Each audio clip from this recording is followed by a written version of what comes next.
Hugo savage ভেনেজুয়েলার সেই নেতা যিনি তেলকে অস্ত্র বানিয়ে আমেরিকাকে নাড়িয়ে দেন। তার নীতি বিশ্বের সুপার পাওয়ারকে চাপে ফেলে দেয়। সামরিক অফিসার স্যাভেজ 1980-র দশকে সাইমন বলিভারের আদর্শে অনুপ্রাণিত হয়ে বলিভারিয়ান বিপ্লবী আন্দোলন 200 গঠন করেন। অভ্যুত্থানের পর জেল থেকে মুক্তি পেয়ে তিনি ফিফথ রিপাবলিক মুভমেন্ট গঠন করেন এবং 1998 সালে 56% ভোট পান এবং রাষ্ট্রপতি হন। তার বলিভারিয়ান বিপ্লব 1999 সালে নতুন সংবিধান প্রণয়ন করে রাষ্ট্রপতির মেয়াদ বাড়ায় এবং ক্ষমতা কেন্দ্রীভূত করে।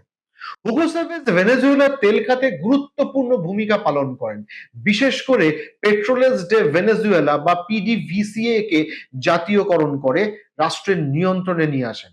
আর জাতীয়করণ করেই পিডিভিসিএ থেকে অর্থ সংগ্রহ করেন, যা স্বাস্থ্য, শিক্ষা ও দারিদ্র্য হ্রাসের বলিভারিয়ান মিশনে ব্যয় করা হয়।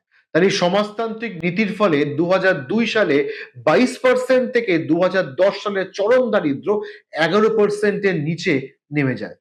চাভেজ 21 শতাব্দীর সমাজতন্ত্র প্রচার করেন, এএলবি এর মতো লাতিন আমেরিকান জোট গড়েন, কিন্তু গণমাধ্যম দমন ও নির্বাচনের সময় পরিবর্তনের অভিযোগে গণতান্ত্রিক সমালোচনায় ফাঁসেন।